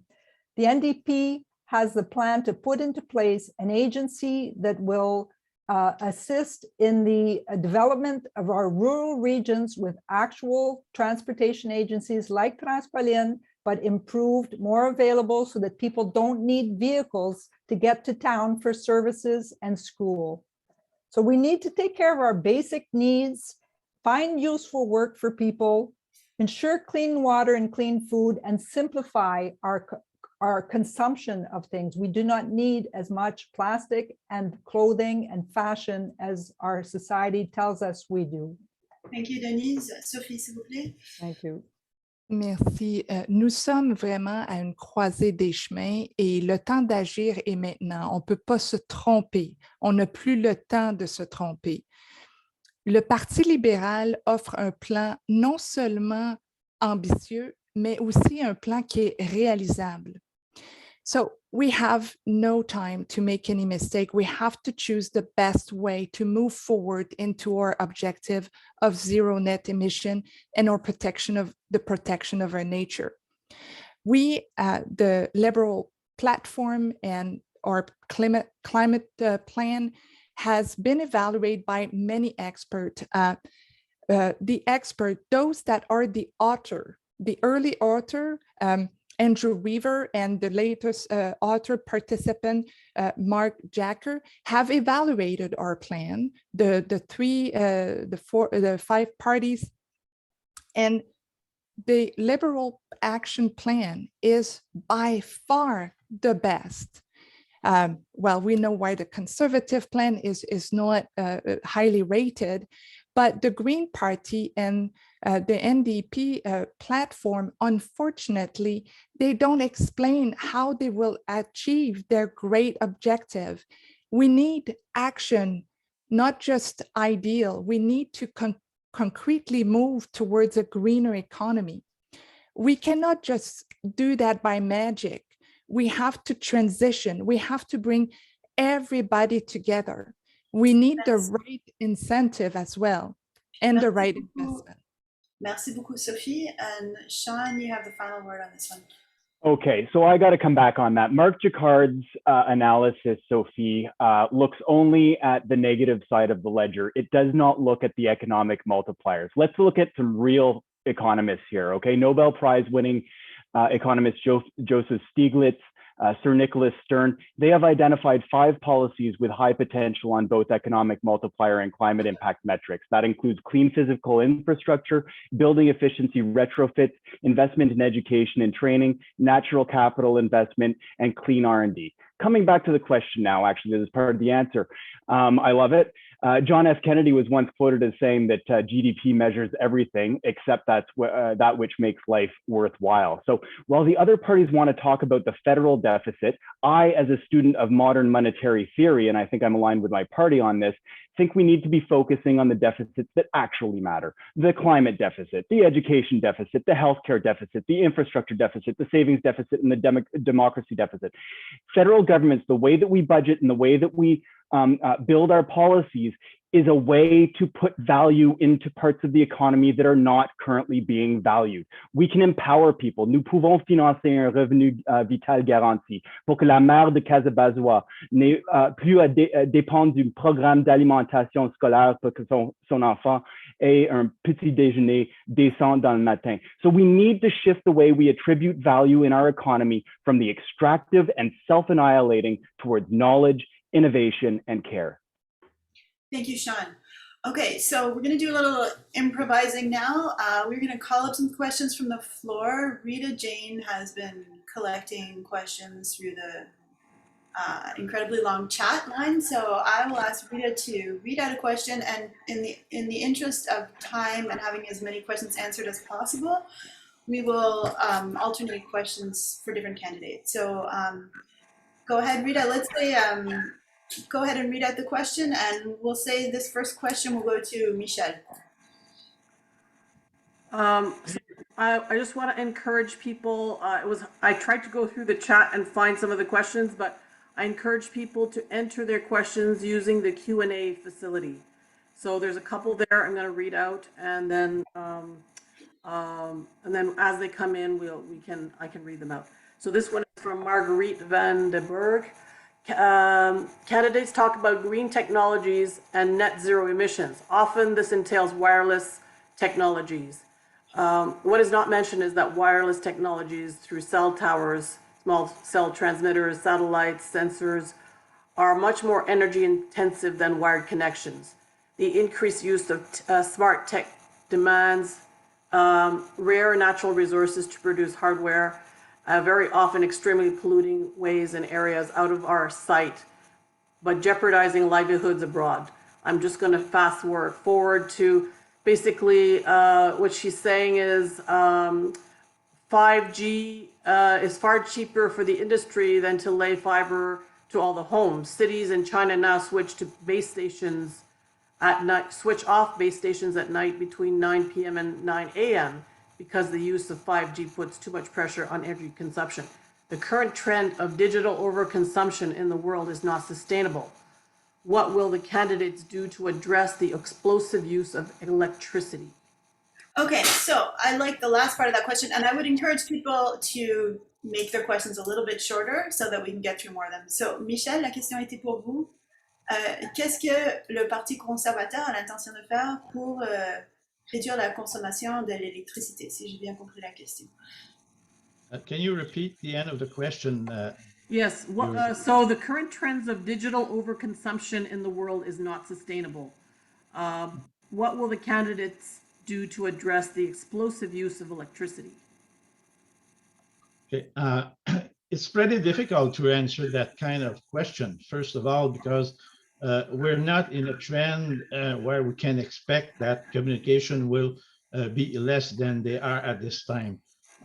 History teaches us that the more we go in time, the more we use communication. It's a fact that problem with that were raises. There may be a problem about health, and it's important to listen to the science when we're thinking about that kind of problem. But as far as I can see, we will not see less use in communication technology in the near future. Thank you. Rita, do you have another one? No, I would suggest that if anyone else wants to answer that they could. I'd love to. Yeah. All right, go for it, John. Yeah, thanks, Margit, for the question. I think it's a really good one. Look, I mean, the Conservatives are basically relying on techno fixes, and my counterpart in the Green Shadow Cabinet on the climate change file has written extensively about not relying on techno fixes. They're often slow to do the R&D around, expensive, and really uncertain. Yes, we need to be using technology, but as a complement. Wind and solar power have come so significantly down in price over the last little bit that we don't need to be talking about small modular nuclear reactors like the conservatives like to do. Now, natural resources, you spoke about rare earths, which is really, really critical. Like a lot of these earths that go into the electrification of our grid come from parts of China, for example, where we know that forced labor of Uyghur minorities is being used to procure these things. Canada actually can produce some of these rare earths. We need to guard against the human rights implications, but at the same time, what I would say is, yes, the mining of these rare earths to allow our electrification is going to cause some scarring of the earth. But here's where the technology really comes into play, Margit, is we actually have technologies. One of the world's leading recyclers of batteries for electric cars and other electrification is based in Kingston. And they're already able to use a technology to recycle batteries such as to get basically 98% purity back from these minerals. So once we achieve this initial mining that we need to do for the electrification of things, we're going to be able to recycle a good amount of that. So that's where I think we need to be thinking about technology as opposed to, an alternative to the things we know we need to be doing in terms of reducing our emissions, in terms of getting, more electric transportation, more transport en commun, and so on the ground. Thank you, Sean. Rita, do we have any other questions? Yes. All right, so let's ask this one maybe to Denise and Sophie, if you want to address this one, and Gabrielle also. Climate change is a challenge of our time, but I agree it's not enough to just set targets. If we are going to meet the challenge, we need a roadmap. Concretely, what policy would a nation state need to put into place to catalyze a green revolution? How can we mobilize our institutions and people around a Manhattan Project? This was from Tom Bugart. Okay, maybe we could start with Sophie on this one.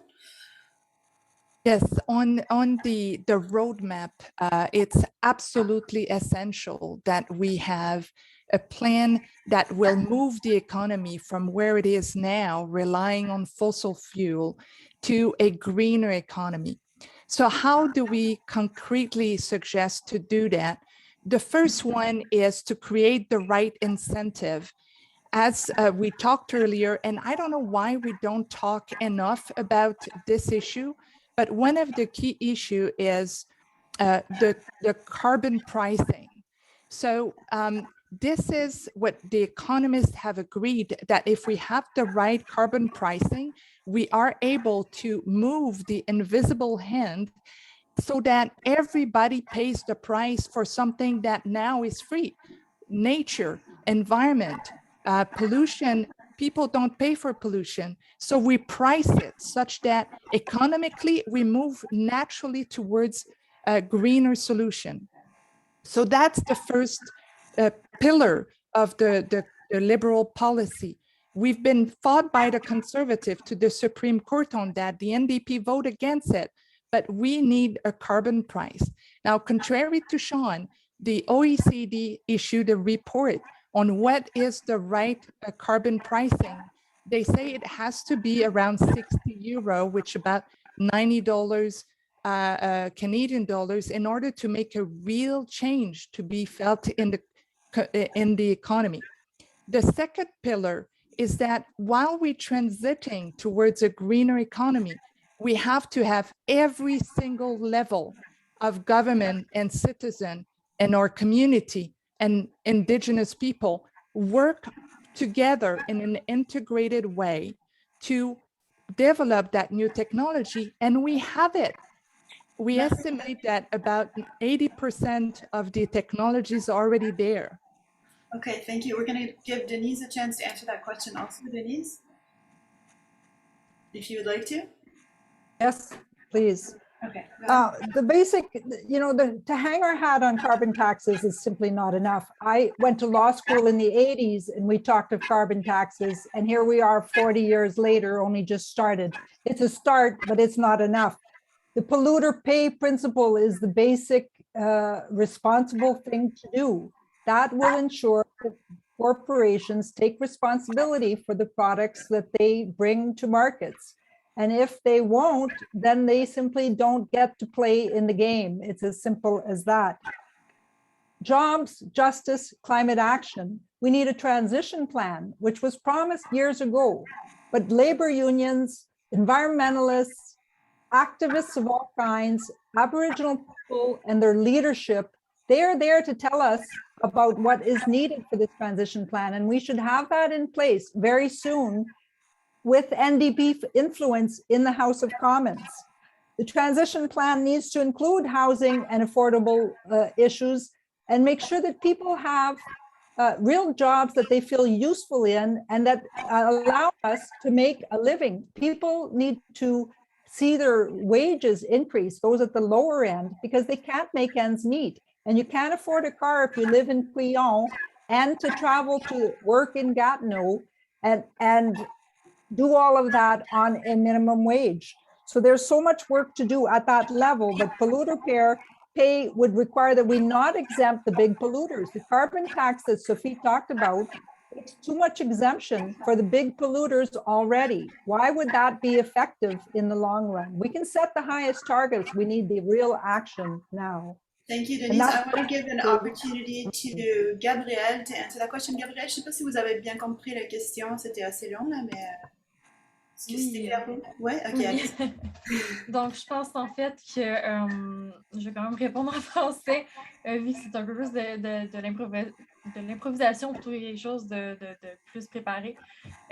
Donc, c'est clair que ça nous prend un plan énergétique qui est cohérent, qui est crédible, avec des cibles qui sont ambitieuses à atteindre et qu'il faut atteindre aussi, et non juste les observer sur papier. Donc, il faut que ce plan soit bien encadré pour que le gouvernement en place doit rendre des comptes, en fait, qui a le devoir de rendre à la population puis aux autres parlementaires. Donc, je crois que c'est ce qui est pertinent. Donc, un plan cohérent puis un plan ambitieux aussi à suivre pour suivre cette transition environnementale. Merci beaucoup. Donc, il est 8h50. Il est donc le temps qu'on ferme la réunion. Can I answer that question? Sean, we're at 8:50. Unfortunately, we need to get to closing statements. If you're really clever, you can figure out a way to integrate that into your closing statement. That'll be up to you to figure out. So we're going to start with Denise Giraud. You each have 2 minutes for closing statements. I really would hate to have to cut you off during your closing statements, so please try to keep it concise as much as possible, all right? Okay, well, thank you so much for organizing this. I want to thank Gillian, Ilsa, and Rita, especially for your superhuman efforts. This has been a great number of questions and a great opportunity. We have to challenge the status quo. It's as simple as that. And what we haven't talked about is how do we bring these issues to reality through this political process? We have a choice. We can go with the same old parties. We know those results. Parliament is made up of 5 parties.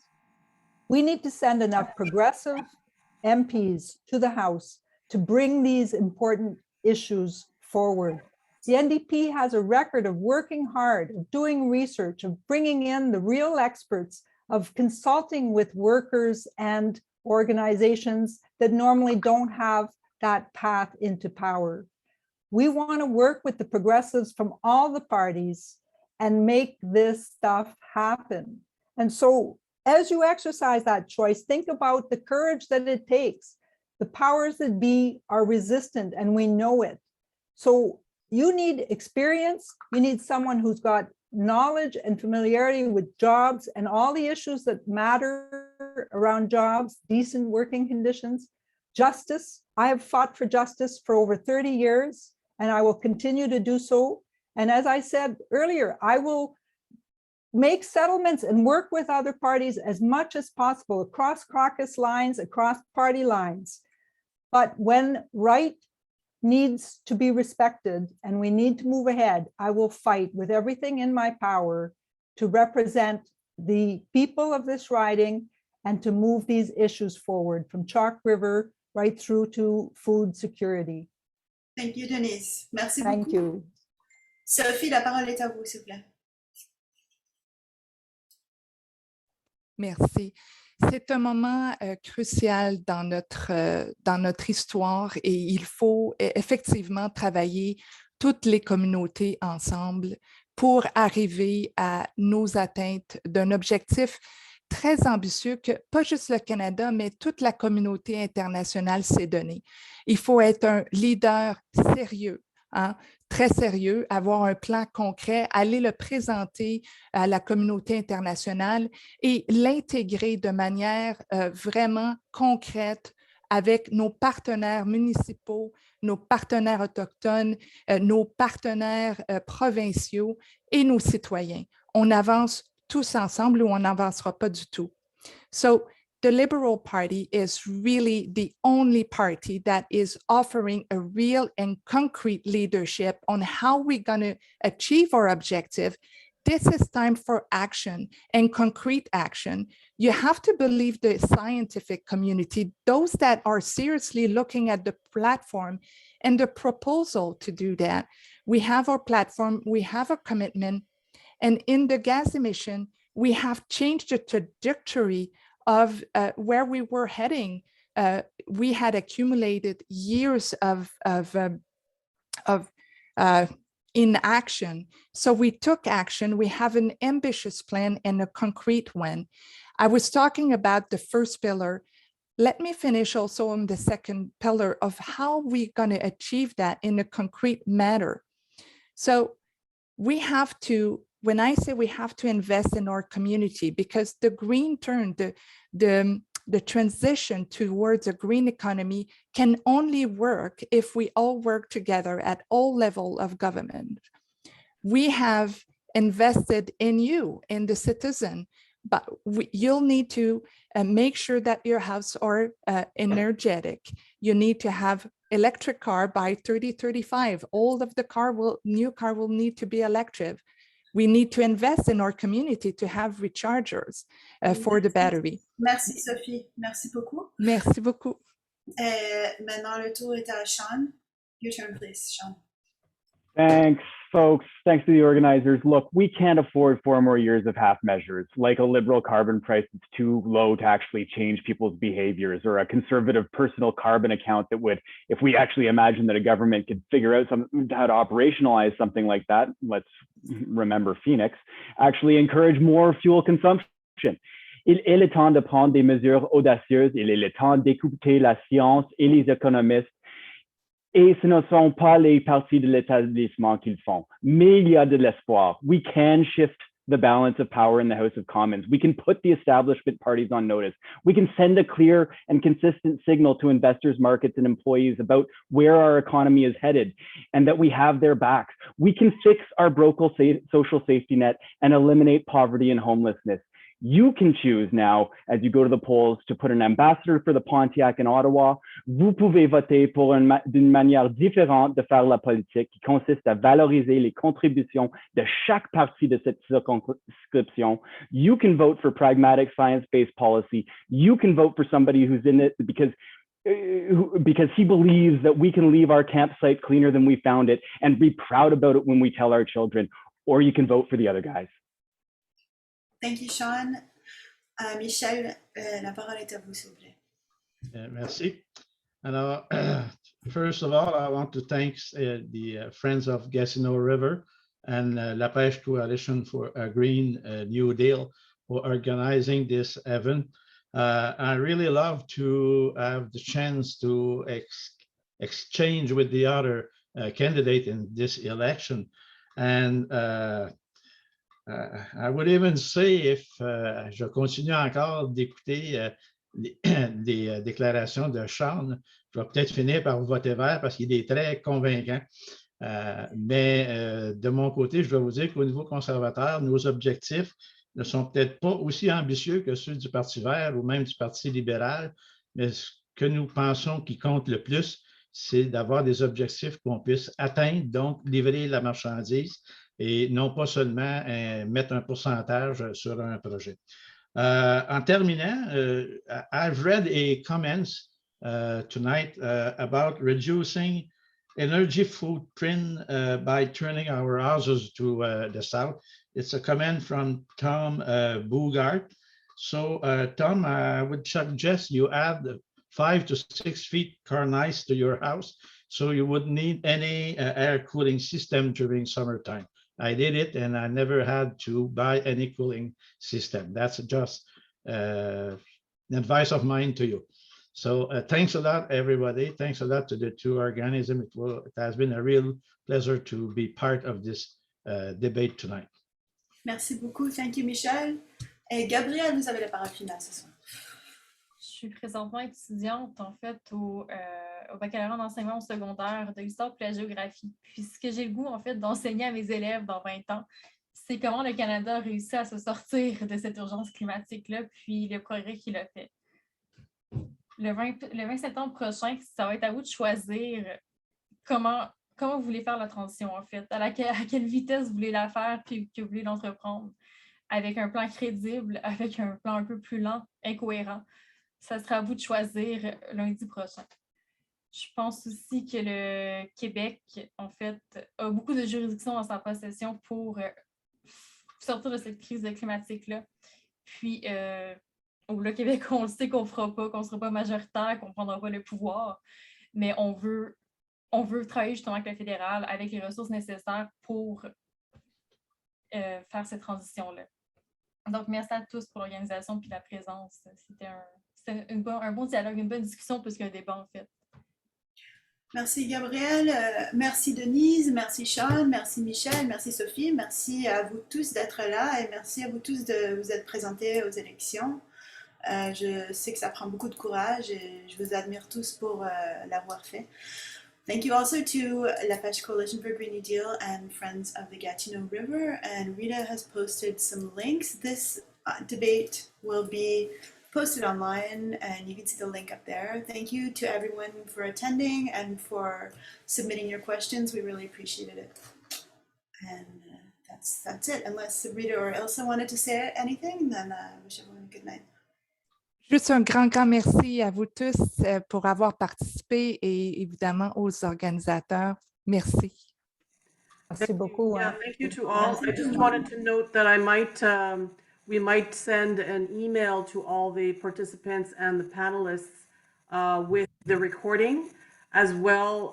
Perhaps the panelists or the candidates would also like to see the comments in the chat because there were a lot of questions there that were unanswered, and you'll see the names of the people. You can always answer them back if you like. Merci, Rita. All right, thank you so much, everyone. And thanks, Rita. Thanks, Ilsa. And thanks to everyone for being such active participants in our democracy. It's people power first, folks. We've got to get there. Thank you all so much. yeah, everyone go vote. Go vote, yes. Yes. Good night, everyone. Bye. Bye.